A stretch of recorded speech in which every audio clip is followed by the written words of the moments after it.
اور ان کے پیروکار یہ سمجھتے رہے کہ ہمارے ابواہ و جداد ان تصاویر کی عبادت کرتے تھے، تو وہ بھی بڑے ذوق و شوق سے ان تصاویر کی عبادت کرنا شروع ہو گئے۔ شیطان نے اس بات کا مزید فائدہ اٹھایا اور ہر ایک کے گھر میں ایک بت بنا کر رکھ دیا۔ یوں ارض زمین پر باقاعدہ طور پر بت پرستی کا آغاز شروع ہو گیا۔ حضرت عبداللہ بن عباس رضی تعالیٰ عنہ سے روایت ہے کہ حضرت نوح علیہ السلام کی قوم کے یہی بت بعد میں عرب میں بھی پہنچ گئے۔ اسی طرح اللہ تعالیٰ سورہ نوح میں فرماتا ہے،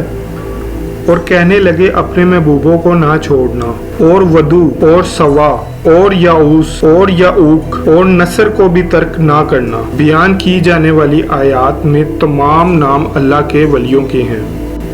جو حضرت ادریس علیہ السلام کے پیروکاروں میں سے ہیں، لیکن ان کی وفات کے بعد لوگوں نے ان کی قبروں پر جانا شروع کیا، جس پر شیطان نے قوم ادریس کو ولگلایا اور کہا انہی کی بدولت نبیوں کی دعائیں قبول ہوتی تھی اور ان پر بارشیں برستی تھیں، اور اگر تم لوگ کہو تو میں تمہیں ان کی تصاویر بنا دوں۔ اس طرح ان کی تصویریں ان جگہ رکھ دی گئیں جس جگہ یہ اللہ کے ولی بیٹھ کر اللہ تعالیٰ کی اطاعت کرتے تھے، لہٰذا ودو وہ پہلے بزرگ ہیں جن کے بت کی پوجا زمین پر سب سے پہلے کی گئی۔ دوستو، جب زمین پر برائی اس قدر عام ہو گئی کہ بت پرستی اپنے زوروں پر تھی اور یہ لمحہ فکریہ تھا، تو اس پر اللہ تعالیٰ نے حضرت نوح علیہ السلام کو اس قوم کی طرف ہدایت کے لیے بھیجا تاکہ ان کے ذریعے اللہ تعالیٰ اپنے بندوں پر رحم و کرم فرمائے اور ان کو شیطان کے شر سے نکال کر نیک راہوں کی طرف گامزن کیا جائے۔ اب حضرت نوح علیہ السلام نے اس قوم کو ہدایت کی طرف بلانا شروع کیا تو کسی نے بھی آپ کی بات پر کوئی توجہ نہیں دی سوائے چند غریب مسکین لوگوں کے جو تعداد میں بہت کم تھے۔ قوم ادریس کے چند لوگوں نے آپ پر یہ الزام لگا دیا کہ آپ یہ سب کچھ اس لیے کرنا چاہ رہے ہیں کیونکہ آپ اس قوم کے سردار بننا چاہتے ہیں، لہٰذا آپ کی قوم نے آپ پر ظلم و ستم کے پہاڑ توڑنا شروع کر دیے۔ کبھی آپ کو زبان سے تکلیف دی جاتی تو کبھی آپ پر پتھر برسائے جاتے۔ حضرت نوح علیہ السلام نے اپنی تمام کوششیں کر لی، لیکن اس وقت قوم کے کانوں پر سیسا پگھلا کر ڈال دیا گیا تھا۔ یہی وجہ تھی کہ اس قوم پر حضرت نوح علیہ السلام کی نصیحتوں کا کوئی اثر نہیں ہوتا تھا، بلکہ وہ لوگ آپ کی تبلیغ کی مخالفت کرتے اور آپ کی تبلیغ کو روکنے کے لیے اونچے ہتھ کنڈے بھی استعمال کرتے،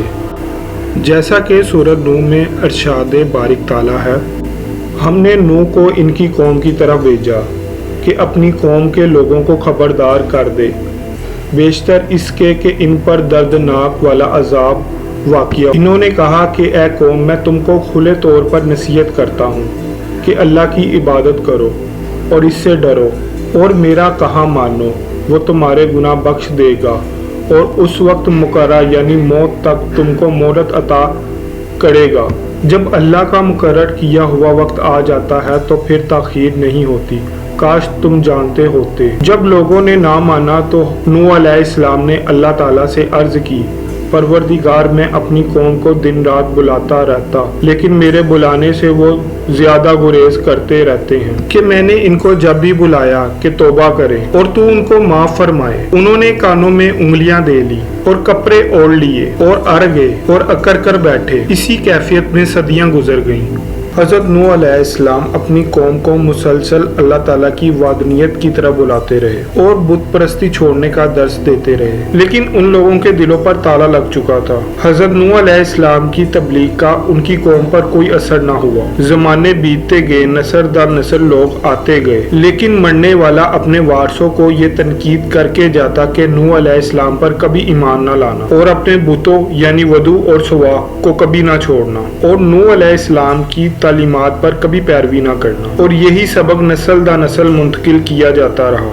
لہٰذا جب نوح علیہ السلام اپنی قوم کے اس رویے سے بزدل ہو گئے تو اپنی قوم کے لیے بد دعا فرمائی جو اللہ تعالیٰ کی بارگاہ میں مقبول ہو گئی۔ حضرت نوح علیہ السلام اپنی قوم کو جب اللہ تعالیٰ کی وحدانیت کی طرف مائل کرتے، اللہ تعالیٰ کی طرف سے آنے والے عذاب کو لے کے بھی ڈراتے، لیکن ان کی قوم ان کا مذاق اڑاتی، اور وہ لوگ مزید حضرت نوح علیہ السلام کو کہتے، اگر تم سچے ہو تو اپنے اللہ کو ہم پر عذاب نازل کرے۔ یہ سب کچھ ہونے کے بعد اللہ تعالیٰ نے حضرت نوح علیہ السلام کو کشتی بنانے کا حکم دیا۔ آپ کی قوم نے جب یہ دیکھا تو آپ کا مذاق اڑایا اور کہنے لگے کیا کشتی کو خشکی پر چلاؤ گے؟ کیا اللہ کی تبلیغ چھوڑ کر یہ نیا کام شروع کر دیا ہے؟ دوستو، حضرت نوح علیہ السلام نے کشتی کیسے تیار کی اور طوفان نوح کا واقعہ کیا ہے، یہ آپ کو اگلی ویڈیو میں بتانے کی کوشش کروں گا۔ مجھے دیں اجازت اور اپنا خیال رکھیں۔